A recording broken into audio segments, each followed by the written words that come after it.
তা হচ্ছে চা বাগানের শ্রমিক। মাননীয় প্রধানমন্ত্রী অমানবিক একটা জীবনযাপন করে।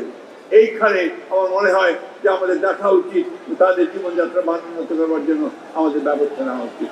যে আমাদের এই ফ্যাসিস্ট বিরোধী আন্দোলনে অসংখ্য শ্রমিক প্রাণ দিয়েছে। মাননীয় প্রধানমন্ত্রী, আপনি শুধু প্রধানমন্ত্রী নন, আপনি এই দেশের শ্রমিক কৃষক মেহনতি মানুষের প্রতিনিধি বলেন। আজকে সারা বাংলাদেশ একটা ধ্বংসী স্তূপের মধ্য থেকে উঠে দাঁড়াতে শুরু করেছে আপনার নেতৃত্বে। আমাদের কৃষি ধ্বংস হয়ে গিয়েছিল, আমাদের শিল্প ধ্বংস হয়ে গিয়েছিল, আমাদের ব্যাংক বিমা ধ্বংস হয়ে গেছিল, আমাদের অর্থনীতি একেবারে তলানিতে চলে গিয়েছিল। মাননীয় প্রধানমন্ত্রী, আজকে শ্রমিক শ্রেণী যারা সবচেয়ে বেশি অবৈধ বঞ্চিত এই সমাজে, তারা সবচেয়ে বেশি আঘাতপ্রাপ্ত হয়েছে।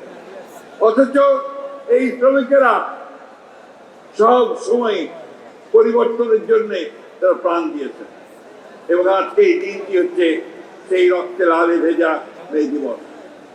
আমার মনে পড়ে এই অফিসের সামনেই আমরা যখন সম্ভবত 22 সালে 7ই ডিসেম্বর 10ই ডিসেম্বর আমাদের সভা করতে দেওয়া হবে না, 7ই ডিসেম্বর যখন আমরা এখানে সবাই সমবেত হয়েছিলাম, যখন পুলিশ আমাদের বাধা দিচ্ছিল, সেই সময়ে পুলিশের অতর্কিত হামলা চালায় প্রথম যে শহীদ হয়েছিল মকবুল, একজন হোয়াটসঅ্যাপের শ্রমিক বন্ধু।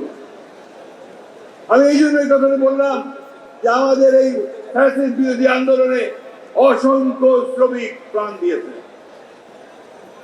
প্রিয় প্রধানমন্ত্রী, আজকে আপনি কয়েকদিন আগে, দুদিন আগে ঘোষণা দিয়েছেন হকারদেরকে রিহ্যাবিলিটেট করার জন্য, পুনর্বাসন করার জন্য। আমরা অত্যন্ত আনন্দিত হয়েছি, কারণ এই মানুষেরাই ছিল আমাদের অগ্রসেনানী, আমাদের লড়াইয়ের মধ্যে মাননীয় প্রধানমন্ত্রী। তাই আজকে আমি মাননীয় প্রধানমন্ত্রী আপনার কাছে বিনীতভাবে অনুরোধ জানাতে চাই যে এই শ্রমিকদের যে ন্যূনতম মজুরি, যে কথাটা বিষয় করেছেন আমাদের নেতা, আমাদের জনাব নজরুল ইসলাম খান সাহেব বলেছেন, এই বিষয়ে আপনি চিন্তা করবেন এবং কিভাবে শ্রমিকদের সেই ন্যূনতম মজুরি করা যায় সে বিষয়টা আপনি দেখবেন। এবং একই সঙ্গে শ্রমিকের ছেলেমেয়েরা যেন তারা লেখাপড়ার সুযোগ পায়, যেন তারা স্বাস্থ্য সেবা পায়, যার কাজ আপনি ইতিমধ্যে শুরু করেছেন, সেই দিকে আপনি নিশ্চয়ই সবচেয়ে বেশি গুরুত্ব দেবেন। আরেকটি কথা বলে আমি শেষ করব, যাদের কথা সহজে কেউ বলে না, আমাদের শ্রমিক নেতারাও বলে না, তা হচ্ছে চা বাগানের শ্রমিক। মাননীয় প্রধানমন্ত্রী অমানবিক একটা জীবনযাপন করে।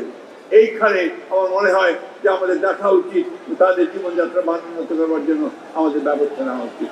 আমরা আজকে এখানে উপস্থিত হয়েছি, আমাদের নেতা জনাব তারেক রহমান সাহেব আমাদের উদ্দেশ্যে কি বলবেন সেই জন্য। আমরা গতকাল তার বক্তব্য শুনেছি পার্লামেন্টে, আমরা দেখেছি যে একজন স্টেটসম্যানের মতো, সত্যিকার অর্থেই একজন রাষ্ট্রনায়কের মতো তিনি সমগ্র বাংলাদেশের সামনে একটা সামনে চড়ার পথ দেখিয়ে দিয়েছেন। আসুন আমরা তার সেই দেখানো পথকে সামনে নিয়ে শ্রমিক, কৃষক, মেহনতি জনতা, ছাত্র, যুবক, আমরা সবাই এক হয়ে তার হাতকে শক্তিশালী করি এবং তিনি নতুন যে একটা বাংলাদেশ গড়ার স্বপ্ন দেখছেন, তার সেই স্বপ্নকে বাস্তবায়িত করি। আমরা আশাবাদী এই জন্য যে তিনি সেই নেতার পুত্র, যে নেতা আমাদের বাংলাদেশকে যুদ্ধ করে তিনি আমাদেরকে বাংলাদেশের স্বাধীনতা দিয়েছেন। তিনি সেই নেত্রীর পুত্র, যিনি আমাদের বাংলাদেশকে সামনের দিকে নিয়ে গেছেন, গণতন্ত্রের জন্য লড়াই করে আজকে তিনি চলে গেছেন আমাদের কাছে। তাই আমাদের আশা তার কাছে, আমরা সবাই ঐক্যবদ্ধ হয়ে তাকে সমর্থন করব এবং ইনশাআল্লাহ তার জন্য বিজয়, বাংলাদেশের মানুষের জন্য বিজয় আমরা ছিনিয়ে আনতে সক্ষম হব। আপনাদের সকলকে ধন্যবাদ। আসসালামু আলাইকুম, খোদা হাফেজ। বাংলাদেশ